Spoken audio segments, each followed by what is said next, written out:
The first thing I'd like to say is that one of the core principles, if I may, of regime change protocol is that you must not disclose, or even better, must not know what kind or which would be the incoming regime.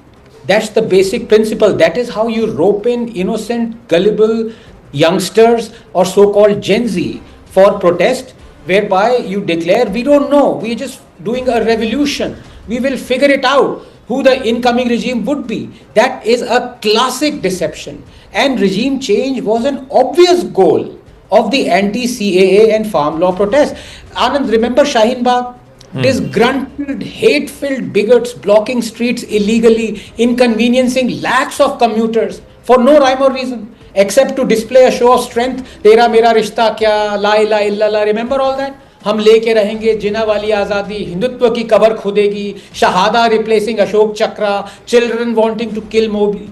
Remember farm law protests? Highways blocked, Chakka jam, parliament hung, people killed, Delhi laid to siege, nation suffering an economic loss of 3,500 crores every day for an entire year. And in both those cases, the opposition, especially the Congress, had actually demanded the CAA and the very farm laws verbatim. It was in their election manifesto. But when Modi delivered them, thinking it will be the easiest reform to bring in because I didn't promise them, the Congress did. They took a U-turn.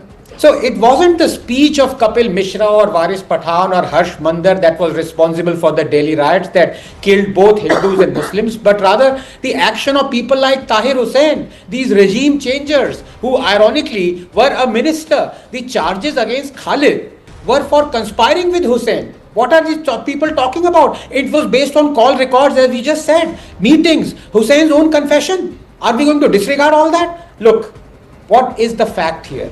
The fact is that Umar Khalid is a journey that began with his eulogizing the terrorist Burhan Wani, Gen Z, making out the terrorist killing a judicial murder, and from there to Shaheen Bagh and then to Delhi riots. Anand, is a lesson for all youngsters. Hate pays, but only for the shepherds. The lambs proceed to the slaughterhouse, and all along the way they bleat. The fact is, hatred for Modi transmogrified for these people into hatred for a plural, non-appeasing India. Priyanka ji, how do you want to respond? Was the AAP in on this? Did they know this was happening? There are many times questions are asked whether certain entities were acting on their own, irrespective of their political leanings, or was there a understanding somewhere that let this happen, facilitate this? Fayda eventually sabka hoga. Those who are pitted against the BJP and Prime Minister. Please, yes. We are a very padhi likhi sarkar, and violence is not something that is associated with the Aam Aadmi Party. Today everybody knows that if there is any danga, whether it is Manipur, whether it is Nu, how are they orchestrated and how they are executed. I think everybody knows that. There are enough findings to that effect also. Because Tahir Hussein's name was taken more than twice now, I feel compelled to answer that he no longer is in a party, but what had happened subsequently while he was in jail, BJP ki B team, MIM did give him a ticket from I'm mispronouncing the name of the constituency in Delhi, and then after that, when he was given the ticket from that place, he was suddenly granted bail. He was out because BJP ki B team ne unko ticket de di. So I think questions should be asked of the BJP. You know, they can't just run and shoot and scoot each time. Coming back to the more pertinent question is here. I just told you a few instances what court had held with regard to the investigation in the Delhi riots matter. What is important is, you will see in our country the conviction rate is very low. Mostly the conviction rate is only say 28-30%. Why is that? You know, the crime is happening. It's not like nobody killed Jessica, Delhi riots did not happen. All of these crimes are happening. So why are people not convicted? Because one, the investigation is either very shoddy or it is in the wrong direction. Now in this case also, it seems that the main culprits, that the leaders, the people of the BJP who are today ministers, unko hum sabne dange bhadkate hue dekha. But we also saw that when a petition was filed in the High Court of Delhi, that an FIR be registered against Kapil Mishra, a very honorable judge was transferred from Delhi. Should these things not be questioned? Okay. Why can't even an FIR not be initiated against a person who gave a hate speech and initiated violence? Okay, Dr. Ranganathan wants to respond, and then Pradeep Bhandari. Yes, Dr. Ranganathan.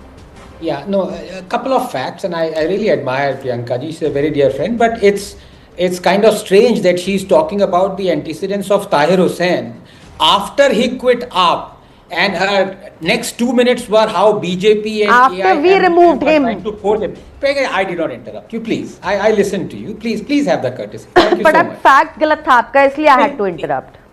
No, 1 second. What was the wrong fact that I quoted out here? Did he not leave AAP?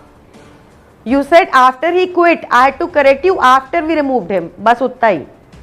Okay, all right. After you removed Tahir Hussain, but the fact of the matter is, we are talking of Delhi riots. We're not talking of some conspiracy of BJP A team, B team quoting some Muslim candidate for their victory or whatever. The fact is that Tahir Hussain is on record saying "Kafiro ko maro." This is the language of the then AAP minister. Before he was removed or quit or whatever it is. So for AAP to not take responsibility and subsequently joined BJP's B team. Okay, ma'am, you've already made your point. Let him complete, and then we can take this forward. Otherwise, we're going to keep running around in circles like this. Sure. Yeah. Yes, please. Sure. I mean, you have to admit that Tahir Hussain was from Aam Aadmi Party during the Delhi riots 2020, and he is not just a key conspirator who held secret meetings with all the other two who've been repeatedly denied bail despite 30,000 pages of electronic evidence, by the way, submitted to the court. Everything is being closely monitored by the court. So please, there is no political angle out here. Are you insinuating that the courts of this country are also bought out? But please answer. Was Tahir Hussain part of the Aam Aadmi Party when he said "Kafiru ko maro" and from his rooftop you were hurling bombs? Well, he was, and I think it's a statement of fact. Anandji. At that time, who all gave cover fire, who all said what at that time, it's all on record. It's all on record. Now, whether that was politics, that was a political compulsion, or did people choose their own party and prestige over the interest of the nation? The jury is out there. Let the viewers decide that. But there's another part. You know, one of the things, viewers, is in all this we talk about investigators, we talk about we never talk about the prosecutors. The people who are supposed to do the prosecution in the court of law are the prosecutors, and prosecutors' appointment is in the concurrent list, and they are usually state government or local government appointees. There is no organization. We do not even have a national prosecutor body which will govern the functioning and the appointment of these prosecutors, their training, etc., and what they do with these evidences. So a lot of times, a lot of slips or errors happen in these gaps, and this is in the concurrent list, so they are not central appointees. So state governments can decide who these prosecutors will be and who will be perhaps attached to certain cases. So there is a lot of question mark there on how these issues are actually argued in court by these particular prosecutors, but that's a separate issue. Let's come back.